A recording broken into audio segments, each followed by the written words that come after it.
Siapa sebenarnya Pak Harto? Nama lengkap, Haji Muhammad Soeharto.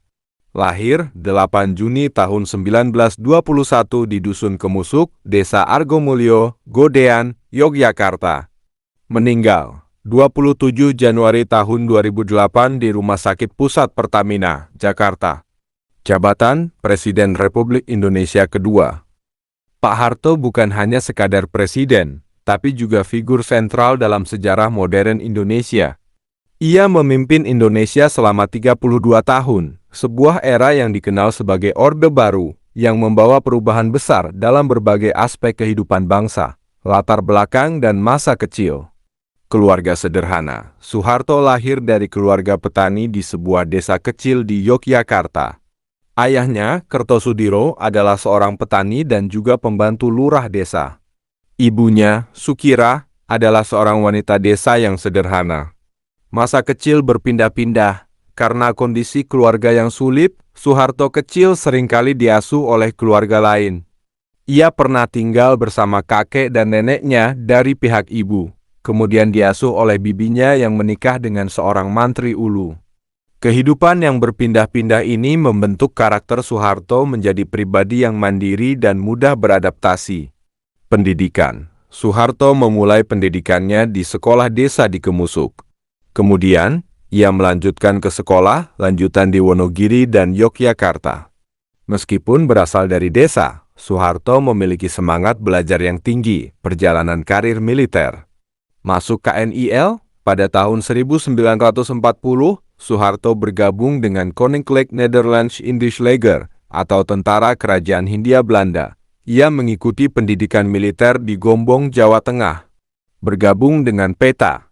Setelah Jepang menduduki Indonesia, Soeharto bergabung dengan Pembela Tanah Air, sebuah organisasi militer yang dibentuk oleh Jepang.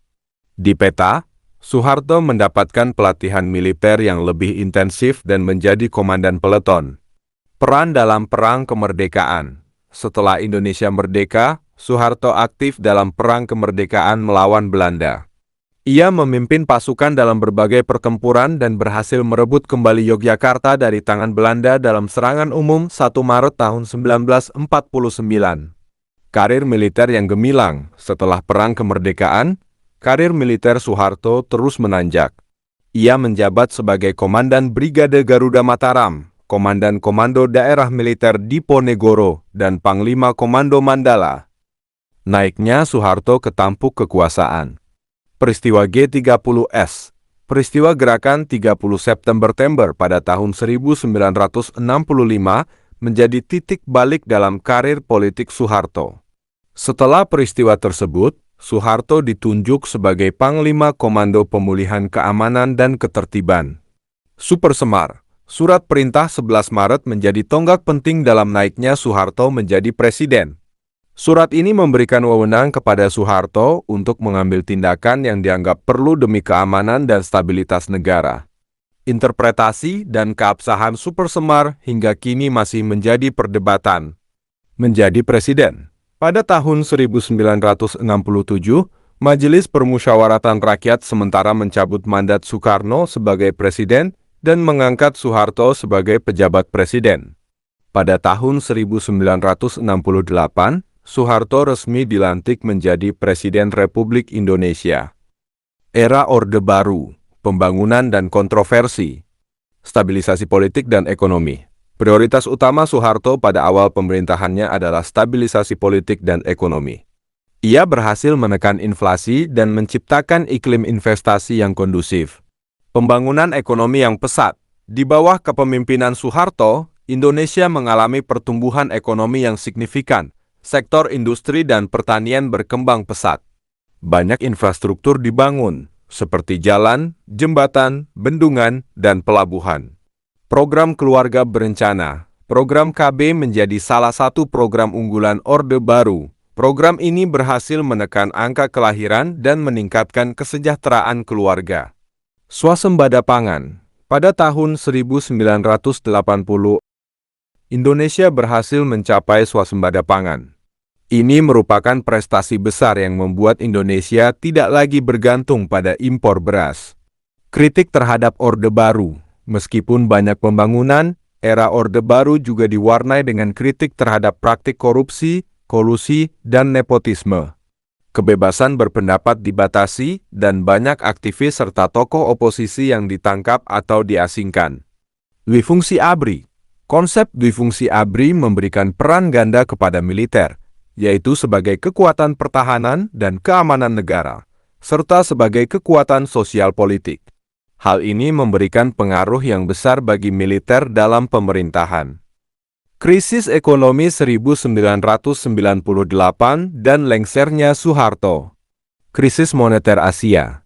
Pada tahun 1997, krisis moneter melanda Asia, termasuk Indonesia. Nilai tukar rupiah anjlok, banyak perusahaan bangkrut dan pengangguran meningkat. Gelombang demonstrasi. Krisis ekonomi memicu gelombang demonstrasi mahasiswa dan masyarakat yang menuntut Soeharto untuk turun dari jabatannya. Pengunduran diri. Pada tanggal 21 Mei tahun 1998, Soeharto mengumumkan pengunduran dirinya sebagai presiden. Ia digantikan oleh B.J. Habibie. Kehidupan setelah lengser dan kontroversi hukum. Kehidupan pribadi. Setelah tidak lagi menjabat sebagai presiden, Soeharto lebih banyak menghabiskan waktunya di rumah bersama keluarga. Kasus hukum. Soeharto beberapa kali terseret kasus hukum terkait dugaan korupsi. Namun, ia tidak pernah diadili karena kondisi kesehatannya yang terus menurun. Perdebatan tentang warisan. Hingga kini, warisan Soeharto masih menjadi perdebatan. Ada yang mengaguminya sebagai bapak pembangunan, namun ada pula yang mengkritiknya karena praktik KKN dan pelanggaran hak asasi manusia. Fakta-fakta unik dan menarik lainnya. Gemar olahraga golf. Soeharto dikenal gemar bermain golf. Ia sering bermain golf dengan para pejabat dan pengusaha. Koleksi mobil mewah. Soeharto memiliki koleksi mobil mewah yang sangat banyak. Beberapa di antaranya merupakan hadiah dari kepala negara lain. Dekat dengan keluarga Cendana. Keluarga Soeharto, yang dikenal sebagai keluarga Cendana, memiliki pengaruh yang sangat besar dalam bisnis dan politik pada masa Orde Baru. Membangun Masjid Atin.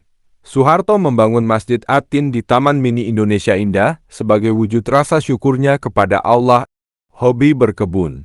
Di masa tuanya, Soeharto memiliki hobi berkebun. Ia menanam berbagai jenis tanaman di halaman rumahnya. Kesimpulan. Soeharto adalah figur yang kompleks dan kontroversial dalam sejarah Indonesia. Ia memimpin Indonesia selama lebih dari 3 dekade, membawa perubahan besar dalam berbagai bidang. Meskipun banyak pembangunan yang dicapai, era kepemimpinannya juga diwarnai dengan kritik dan kontroversi. Memahami sejarah Soeharto adalah penting untuk memahami perjalanan bangsa Indonesia.